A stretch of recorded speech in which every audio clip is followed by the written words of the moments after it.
dabkani xalay ka kacay isbitaalka guud ee degmada Gudin Labe maamul goboleedka Xamar iyo Xeeb ayaa waxa uu saameyn weyn ku yeeshay isbitaalkaasi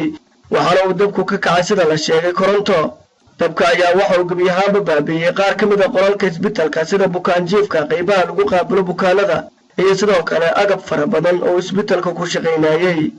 isbitaalka ayaa xilliga dabku ka kacay waxa ku sugnaa bukaano fara badan iyadoo aysan jirin wax khasaaro nafeed oo ka soo gaaray bukaanadaasi marka laga reebo daawooyin fara badan oo halkaas ku basbeelay gudoomiyaha degmada Gudin Labe maamul goboleedka Xamar iyo Xeeb Cabdiyare Macalin Qase iyo agaasimaha isbitaalka degmada Gudin Labe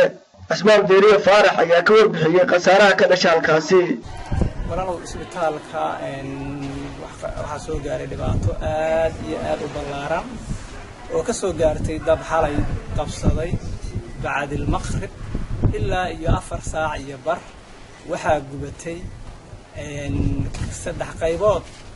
laba waa gubatay isbitaalka 4 qol ilaa 5 qol way gubteen agabkii yeelay oo daawooyinkii iyo qalabkii kale oo caafimaad oo yeelana way ku gubteen waxa ku gubtay oo hadda maaragtay ku basbeelay qalabkii talaalka oo vaccinationka sida faranjeerkii oo asaga laftiisa maaragtay dadku ka dhashay iyo maaragtay qalabkii kale oo talaalka iyo daawooyin kalaba intuu waa ku gubtay qasaaraha gaaran aad iyo aad ay u ballaaran yahay qaybtii talaalka dhammaanteed way gubatay qalabkii oo dhan iyo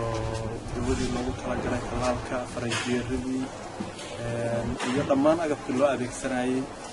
waxaa sidoo kale ayadana qolalkii fiisitada ayaa iyaguna sidoo kale gubtay waxaa markaa ilaahay subxaanahu wa tacaala intaan hadda muuqata ayuu cayniyey dhismaha isbitaalkana sida muuqataba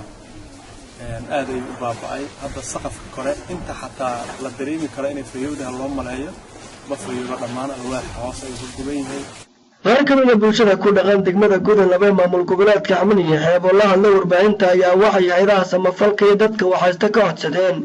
in laga gacan siiyo dib u dhiska isbitaalka maadaama gabi ahaanba isbitaalka xalay intiisa badan uu burburay sidoo kalena dabku baabi'iyay dawadii isbitaalka dhaxtiilay waxaan maanta halkaan aan ka taaganahay isbitaalka Gudin Labe oo isbitaal community-ga Gudin Labe uu ku dhisay dhabarqaad iyo gacmaha oo ahaa oo maanta ku gubtay halka kan oo dawadiisa maxaa tiraahday iyo saqafkiisiiba ay ku dhamaadeen ayaan waxaan maanta leenahay caalamka hay'adaha samafalka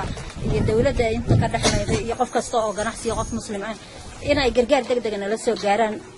waxa weyn isbitaalkaas waxa hordhooban dadkii shacabka ahaa oo wax ka qaadan jiray waxaan rabaa inaan u soo jeediyo dhammaan shacbiga ku nool magaalada Gudin Labe iyo dhammaan Xamar iyo Xeeb iyo sidoo kale ummadda Soomaaliyeed qof kasta oo danaynaya mataqaana inuu arinta qayb ka qaato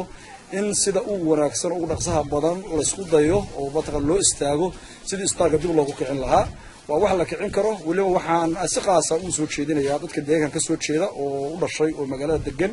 iyo kuwa qurbaha jira labaduba inay mataqaana gacnahooda ama ay biyaha uga dhargaan way qabsan karaan shaqadooda waxaan leeyahay sidoo kale hay'adaha inta badan wax bixiya oo anigu aan leeyahay mar walba annaga priority nooma waxa priority ma dadka gacnahooda wax ku qabsadaan waxa la u baahan yahay meesha cid kasta gacan ka geysanaysa inay meeshaan mataqaana ay isbitaalkan oo muhiim u ah dadka halkaan oo konton ka badan u ahaa meesha maaragtay lagu daaweeyo oo ay soo aadaan in maaragtay sida ugu dhaqsaha badan loo kiciyo Faarax Ahmed TV-ga caalamiga Kalsan Gudin Labe